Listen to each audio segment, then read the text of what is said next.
39장 1절에서 7절에 있는 말씀입니다.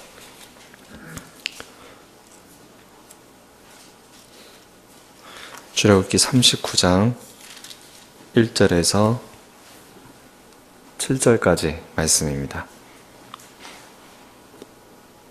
네, 함께 봉독하시겠습니다. 그들은 여호와께서 모세에게 명령하신 대로 청색, 자색, 홍색 실로 성소에서 섬길 때 입을 정교한 옷을 만들고 또 아론을 위하여 거룩한 옷을 만들었더라.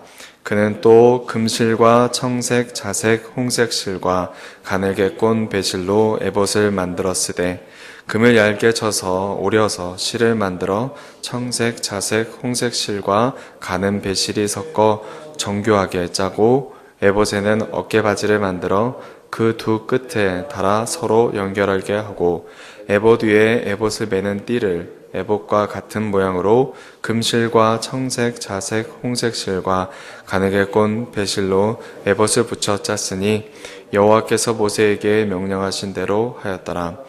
그들은 또 호마노를 깎아 금태에 물려 도장을 새김같이 이스라엘의 아들들의 이름을 그것에 새겨 에봇 어깨바지에 달아 이스라엘의 아들들 기업하는 보석을 삼았으니 여호와께서 모세에게 명령하신 대로 하였더라. 아멘.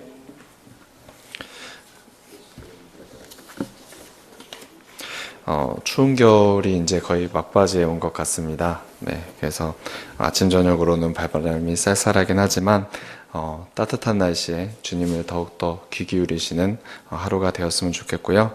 하나님 안에서 영육간에 강건하셨으면 좋겠습니다. 2월이 끝나가고 있는 지금 저희는 출애굽기 막바지 부분을 함께 읽고 있습니다. 여러 가지 기적적인 그런 사건들, 또한 은혜를 통해서 이스라엘 백성들이 애굽을 탈출하게 되었고요. 이스라엘 백성들은 가나안 땅이라는 그런 약속의 땅으로 가는 길에 있습니다. 그리고 그들에게 그 땅을 약속하셨던 그런 하나님께서는 여러 가지 제도와 명령들을 그 백성들에게 요구하시면서 그들에게 다른 것이 아니라 솔직히 길을 가게 되면서 다른 것을 봐야 될 것들도 많이 있고 다른 것이 신경 써지는 것들도 많이 있지만 하나님께서는 다른 것들을 보게 하시기보다 하나님께서 말씀하신 그 제도 그리고 명령들을 초점을 맞춰서 보도록 하십니다. 여기서 우리가 눈여겨볼 것은 가나안 땅에 들어가기 전에 이스라엘 백성들이 계속 준비하고 있는데 그것이 무엇인가입니다. 어떻게 보면은 그 길을 걷고 있는 사람들에게는 상식에서 조금 벗어난 것처럼 보입니다. 왜냐하면 그들은 아무도 살지 않는 곳에 가서 집을 짓고 살아야 되는 것이 아니라 이미 큰 백성들이, 위험한 백성들이 살고 있는 곳에 들어가서 살아야 되는 자들이었고, 먹고 살기에도 그 준비가 바쁜 그들인데도 그들이 준비하고 있는 것은 그런 생업과 관련된 일들이 아니라 하나님을 예배하는 데 관련된 것들을 준비하도록 하나님께서 집중케 하십니다. 신약시대를 사는 우리들도 마땅히 구약에 나오는 이런 말씀들을 근거로 해서 그것을 원리 삼아서 해석해서 우리들의 삶에 적용해서 살아야 될 것입니다. 그렇기 때문에 비록 상식에는 벗어나는 것처럼 보이지만 어떻게 보면 본능적으로 우리는 그 생업에 집중하게 되죠. 하지만 그 생업을 집중하는 가운데 하나님께서는 우리가 하나님을 예배하는 자라는 것을 이렇게 말씀을 통해서 알려주시는 것 같습니다. 그래서 저희는 오늘도 출애굽기라는 이 좋은 안경을 쓰고 우리들의 삶을 함께 돌아볼 수 있는 시간을 갖도록 할 것입니다. 우리도 이스라엘 백성들과 마찬가지로 죄와 죽음의 종으로서 살았습니다. 그리고 허망한 것들, 즉 영원하지 않은 것들을 위해서 살던 그런 노예 같은 자들이었습니다. 하지만 하나님께서는 그런 삶에서 우리를 건져주셨고요. 그리고 우리를 구약시대 성도들에게 요구하셨던 것처럼 하나님을 예배하는 삶에 집중할 수 있도록 요구하고 계시는 것도 우리는 볼 수 있습니다. 이스라엘 백성들처럼 우리도 마찬가지입니다. 지금 이 길을 간다고 해서 누가 우리에게 밥을 먹여주지도 않고요. 우리들의 삶을 보장해주지도 않습니다. 어떻게 보면 먹고 살기에도 굉장히 바쁜 시간들을 많은 사람들이 보내고 있습니다. 때로는 질병이, 그리고 때로는 가난이, 때로는 아픔이 우리들 앞에 늘 놓여 있어서 자기를 보라고, 아픔을 보라고, 고통을 보라고, 질병을 보라고 우리들을 자꾸 그 눈을 가로채게 합니다. 하지만 하나님께서는 그런 가운데서도 오늘 출애굽기 말씀처럼 늘 우리의 삶의 중심에 예배라는 그런 중심을 가지고 그 모든 것들을 바라보도록 하나님께서 이끌어 주고 계시고 그것을 위해서 삶을 준비하라고 가르쳐 주고 계십니다. 주님의 날, 그리고 주님의 몸된 교회에서 어제 하루를 보내셨는데요. 오늘부터는 다시 세상에서 전투하는 그런 자세 혹은 평안한 수도 있지만 그 자세에서 우리가 아마 살게 될 것입니다. 그 가운데 항상 예배가 그 중심에 있으시길 바랍니다. 오늘 말씀은 원래 출애굽기 38장, 39장을 다 보는 날인데요. 오늘 함께 보시는 본문은 39장 앞부분에 있는 내용입니다. 39장 전체를 보시게 되면 대제사장 그리고 제사장의 옷에 대한 이야기가 나오고 있습니다. 그 옷과 관련된 여러 가지 명령들이 주어지게 되는데요. 말씀 읽기 설교 노트에 우리 눈에 확 보이는 좋은 자료가 있어서 제가 함께 보고 함께 말씀을 나누고자 합니다.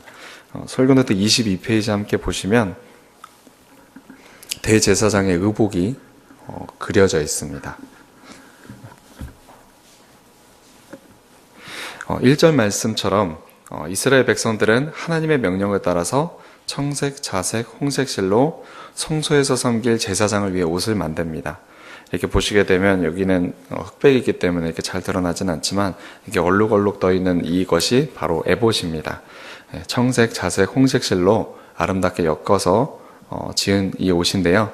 그냥 실도 참 귀할 텐데 금을 얇게 쳐서 그걸 잘라서 실로 만든 후에 청색, 자색, 홍색 실과 함께 섞어서 정교한 옷을 만들라고 하나님께서 명령하셨습니다. 드라마 같은 데 보게 되면 이탈리아 디자이너가 한 땀 한 땀 정성스럽게 옷을 만든다는 이야기도 하는데, 그거 이상으로 굉장히 정교한 옷으로, 지어졌고요. 여러 벌 만들어 놔가지고 그냥 아무에게나 주는 그런 옷이 아니라, 특별하게 구별되어서 대제사장만 입을 옷으로 만들어졌고, 또 그렇게만, 만들어져야 되는 옷이었습니다. 오늘 설교 중에서도 계속 말씀드리겠지만 대제사장의 이 화려한 옷은 구약시대의 율법과 제사들이 다 그러하듯이 하나님과 그의 아들에 대한 상징으로서 우리에게 제시됩니다. 이렇게 화려했던 대제사장의 옷은 그 대제사장의 자랑을 위해서 만들어진 것이 아니라 하나님께 봉사하기 위해 만들어졌다는 그런 옷이라는 것도 우리도 함께 생각해야 합니다. 이렇게 비싸고 값비싸고 함부로 움직일 수도 없을 것 같은 그런 옷인데 이 옷을 어떻게 섬기느냐, 우리는 그렇게 말할 수도 있지만 이 대제사장의 섬김은 마치 어떤 것을 하는 것, 그 일 자체에 그 의미가 있는 것이 아니라 그 어떤 것을 할 때에 그것이 드러내고자 하는 그 상징적인 그 상징을 중요시하기 때문에 비록 이 옷이 불편하다 하더라도 전혀 이상할 것이 없는 것입니다. 이 옷을 입고 무엇인가를 활동하는 것, 그 활동의 상징이 중요한 것이지 그 활동 자체가 중요한 것이 아니기 때문입니다. 대제사장의 옷이 이렇게 화려했던 그 이유는 하나님의 놀랍고 신령한 뜻을 보이기 위한 어떤 것인데요. 그것은 지금 신약시대 때에는 그리스도께서 자신의 사역으로 성취하셨기 때문에 우리는 이 대제사장의 옷을 누가 입거나 하지는 않습니다. 하지만 당시 애굽에서 나온 백성들에게는 그것이 상징적으로 드러나야 했습니다. 물론 이 상징을 해석할 때 우리가 억제가 되지 않기 위해서 많은 선배님들의 그런 해석들을 많이 참고해야 될 것입니다. 먼저는 이스라엘 백성들에게 하나님을 섬기는 그 직분을 맡은 그 대제사장의 지위가 얼마나 아름답고 영광스러운 것인가를 이스라엘 백성들로 하여금 눈에 보일 수 있도록 하나님께서는 하시기 위해서 이렇게 대제사장의 옷을 아름답게 만드셨습니다. 당시 애굽에서 나온 이스라엘 백성들은 자신을 이끄시는 그런 하나님이 어떤 분인지 재앙을 통해서 보게 되고 다른 것들을 통해서만 봤습니다. 그래서 하나님께서 어떤 분이신지, 얼마나 아름다운 분이신지, 영광스러운 분이신지를 이제 막 배우기 시작한 그런 시기였습니다. 그런 그들에게 이 대제사장이 입고 나오는 옷은 하나님의 어떠하심에 대해서 조금이나마 알 수 있는 그런 상징적인 부분들이 되었습니다.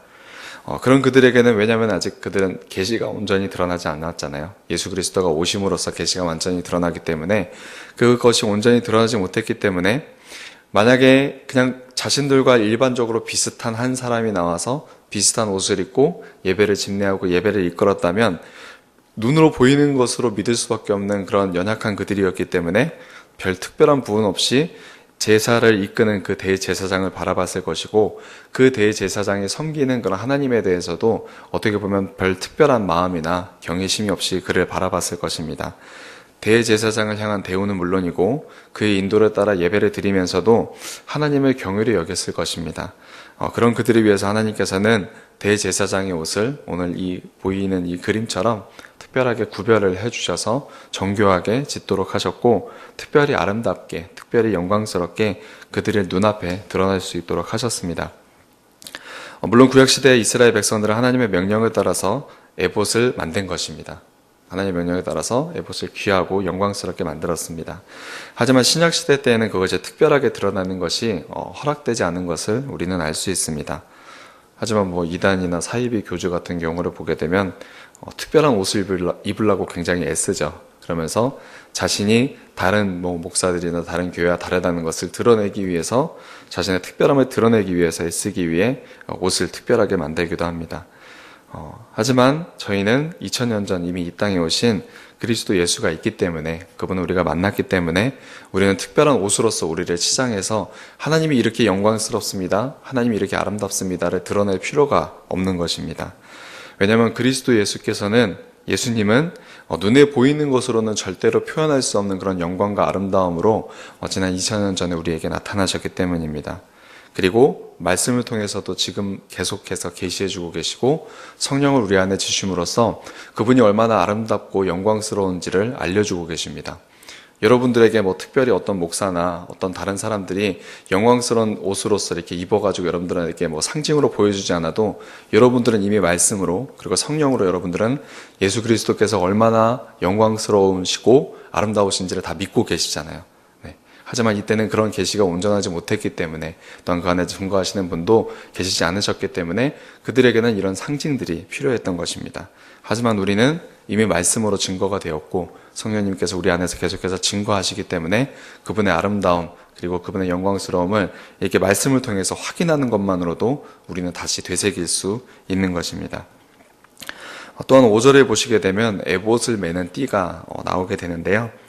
에봇을 몸에 밀착시키기 위해서 만들어진 이 띠는 성경에서는 이 띠를 가지고 몇 가지를 상징하는 데 자주 사용하고 있습니다. 즉, 어떤 헌신된 어떤 행위를 하기 위해서 그런 헌신된 일을 하겠다는 그런 의지를 보여주는데, 요한복음에서도 주님께서도 친히 그 제자들의 발을 씻기실 때 수건을 마치 띠처럼 자신에게 두르시고, 물론 그것을 가지고 그 제자들의 발도 닦아주시지만 자신의 그 헌신을 다짐하는 그런 의미로서도 자주 사용하시고 계십니다. 저희들의 예배도 이와 마찬가지로 헌신의 자세를 늘 준비해야 될 것입니다. 우리는 본능적으로 늘 그냥 왔다 갔다 하는 자리로, 그런 예배의 자리에 오게 되는 것이 사실이고, 그것이 어떻게 보면은 인간이기 때문에 당연한 모습입니다. 당연한 연약함입니다. 하지만 주님께서는 우리에게 이성을 주셨죠. 그리고 우리에게 의지를 주셨습니다. 그리고 성령께서 우리를 깨닫게 도와주십니다. 그렇기 때문에 오늘 말씀 가운데서 드러나는 이 띠가 상징해 주는 것을 우리는 예배 때마다, 성령께서 기억하게 해주실 때마다 늘 생각하면서 오늘도 예배 자리에 나왔는데 우리가 헌신된 자리로 나와야 되겠다라고 스스로 마음속에 거듭 강조하면서 나와야 될 것입니다. 이 화려한 에봇 어깨 부분에 6절에 보시면 어깨 바지가 있는데요. 6절 함께 봉독하시고 계속해서 말씀 나누겠습니다. 39장 6절입니다. 그들은 또 호마노를 깎아 금태에 물려 도장을 새김같이 이스라엘의 아들들의 이름을 그것에 새겨. 그 5절부터 읽었어야 됐나 봐요. 5절입니다. 에봇 위에 에봇을 매는 띠를 에봇과 같은 금 모양으로 금실과 청색, 자색, 홍색 실과 가늘게 꼬은 배실로 에봇에 붙였었으니 여호와께서 모세에게 명령하신 대로 하였더라. 7절도 함께 읽겠습니다. 에봇 어깨바지에 달아 이스라엘의 아들을 기념하는 보석을 삼았으니 여호와께서 모세에게 명령하신 대로 하였더라. 7절 앞부분을 보시게 되면 에봇이 있는데, 앞치마처럼 이렇게 그림이 있는데 그 윗부분에 보시게 되면 이렇게 네모난 것이 있습니다. 그것이 이제 그 어깨바지에 다는 호마노인데요. 어깨바지, 이미 화려한 에봇의 어깨바지를 만드는데 그 어깨바지에는 금태에 물린 잘 다듬은 호마노가 달려 있었습니다.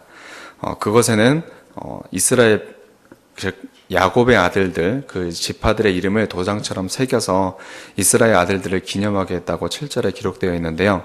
여러분들도 상식적으로 보시게 되면 군대에서도 어깨에 견장이라는 것이 있습니다. 그래서 그것은 어떤 부대의 책임자가 지는 그런 견장인데요. 그것은 그의 계급과 권력을 나타내는 것이기도 하지만 그가 맡은 부대원들에 대한 그의 책임 그리고 의무를 상징하기도 합니다.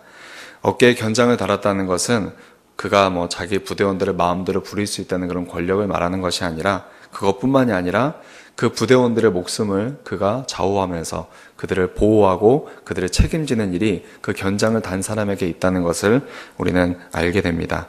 그것에 대한 자연스러운 해석으로 우리가 어떻게 인도되냐면, 그리스도를 예표하는 대제사장의 어깨에 그것이 달려 있었습니다. 그리고 그 어깨바지에 물려있는 호마노에 이스라엘 아들들의 이름이 새겨져 있다고 합니다.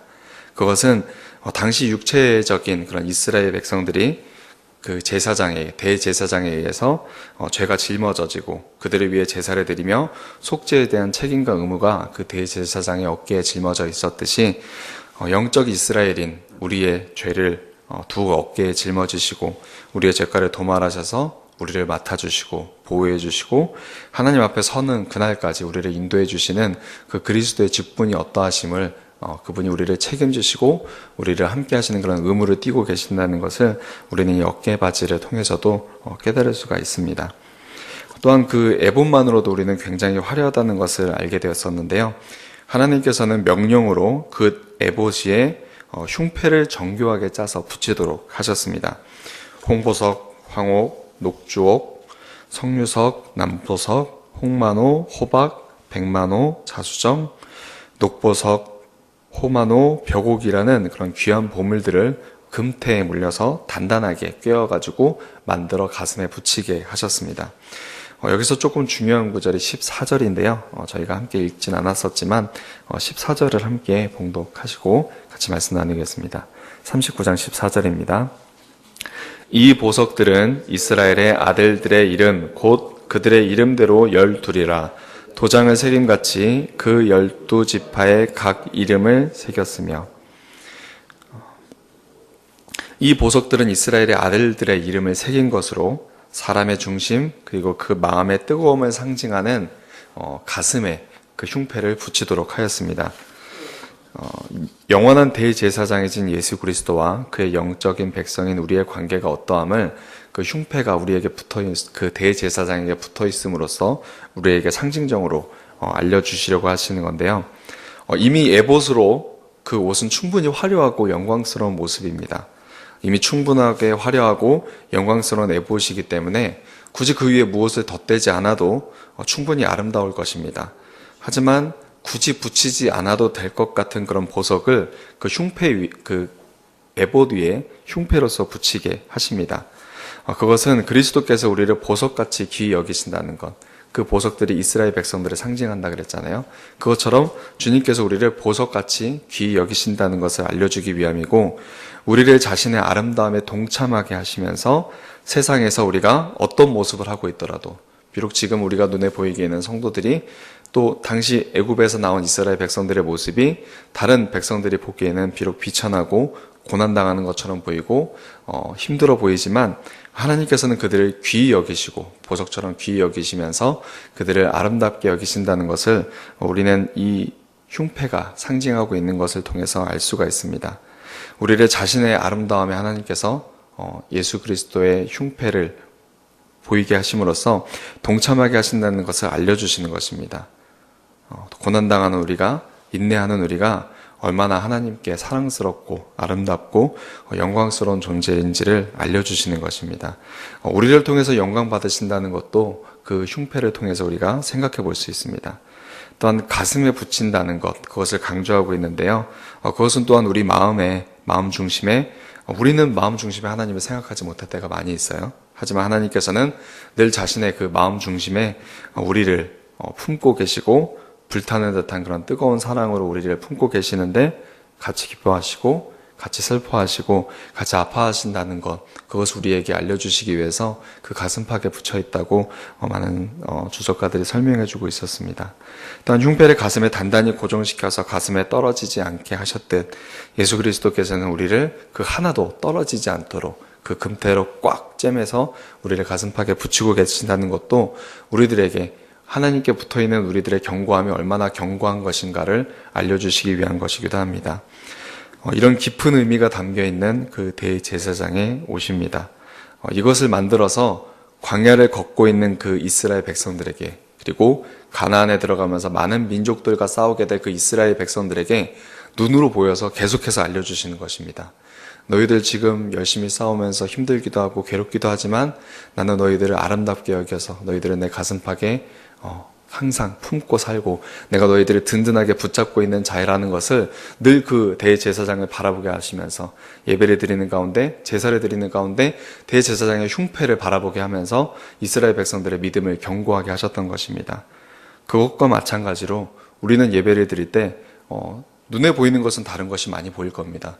지나가는 사람도 보일 거고 옆에 앉아있는 분도 보이고 많은 것이 보이겠지만 우리가 집중해서 바라봐야 될 것은 이 대제사장이 상징하고 있는, 그가 입고 있는 옷이 상징하는, 그가 가슴에 붙이고 있는 그 흉패가 상징하고 있는 그 예수 그리스도의 어떠하심, 그의 영광스러움, 그의 품으심, 그의 견고하게 붙드심을 우리가 바라보면서 예배 드릴 때 우리가 그 예배 가운데서 우리의 믿음이 견고해지고 하나님 앞에 바로 서게 될 것입니다. 지금도 동일하게 그 상징은 비록 눈에 보이는 상징으로서 우리가 누가 입고 있지는 않지만 예수 그리스도께서 이 땅에 오셔서 실체적으로 보여주셨던 그 모든 것들을 통해서 우리 안에 증거하고 계시고 성령님께서 우리 안에 그 말씀을 다시금 계속해서 되새기게 하심으로써 내가 너를 붙들고 있다, 내가 너를 가슴에 새기면서 내가 너를 뜨겁게 사랑하고 있다는 것을 계속해서 확인시키실 것입니다. 말씀을 마치겠습니다. 우리는 세상 속에 살지만 세상에 얽매이지 않도록 주님께서는 늘 우리를 예배의 자리로 불러주십니다. 그리고 기도의 자리로, 또 찬양의 자리로, 또 말씀의 자리로 부르십니다. 그리고 그 자리에서 우리가 집중해야 될 것이 있는데 그것은 다른 것이 아니라 마치 이스라엘 백성들이 예배의 자리에 나오게 될 때 대제사장의 그 옷, 그리고 그의 흉패를 바라보며 하나님의 사랑이 어떠함을 생각했듯이, 하나님과의 우리와의 관계가 어떠함을 생각했듯이 그것이 상징하는 예수 그리스도를 우리는 바라보면서 모든 경건의 그런 도구들을 잘 사용해야 될 것입니다. 예배에는 다른 것이 없습니다. 오직 그리스도를 통한 회복, 그리고 그리스도를 통한 사랑만이 있습니다. 대제사장이 가르쳐주는, 그 옷이 가르쳐주는 상징들을 통해서 주님과 우리의 관계를 생각하시듯 늘 주님을 생각하는 우리 성도님들 되셨으면 좋겠습니다. 함께 기도 올리겠습니다. 하나님 아버지, 오늘 아침에도 하나님 말씀에 귀 기울이게 하시고 주님의 교훈에 따라 살게 하시고 주님의 교훈에 다시금 마음속에 되새기게 하시니 감사드립니다. 주님은 우리를 택하셨고 죄와 사망의 권세에서 구하여 주셨을 뿐만 아니라 그 대제사장의 흉패와 그 에봇이 가르쳐 주듯 우리를 맡아서 보호해 주시고 책임지시고 영화롭게 하시고 우리를 붙드시는 분이라는 것을 알게 되었습니다. 비록 우리가 보기에는 우리 자신이 초라하고 비천해 보일 수도 있습니다. 하지만 주님은 그런 우리를 소중한 보석처럼 가슴에 품고 계시고 사신다는 것을 우리는 보게 되었습니다. 질그릇같이 보잘것없는 우리지만 주님이란 보석을 가진 우리이기 때문에 우리를 아름답게 여기시고 우리를 아름답게 빚어가시는 주님이시라는 것을 우리가 알게 됩니다. 늘 우리를 사랑하시는 주님을 배워서 우리도 이웃을 사랑할 수 있도록 하시고 주님은 우리를 보석처럼 여기듯 우리 앞에 있는 자들을 주님의 보석처럼 여겨서 우리도 사랑하면서 살 수 있는 저희들 되게 하시옵소서. 또한 우리와 간구와 탄식을 주님께서 들으신다는 것도 알게 되었습니다. 주님께서 우리를 사랑하시기 때문에 우리의 모든 기도를 들으시는 분이시오니 우리의 기도도 받아주시고 세상 풍파에 흔들려 주님 앞에 쓰러질 뻔하는 우리들을 주님께서 늘 붙들어 주셔서 주님의 사랑 안에 견고히 서갈 수 있도록 하여 주옵소서. 우리를 그 아들에게 심으신 주님을 늘 의지하겠습니다. 모든 것 감사드립니다. 예수님 이름으로 기도드렸습니다. 아멘. 하늘에 계신 우리 아버지,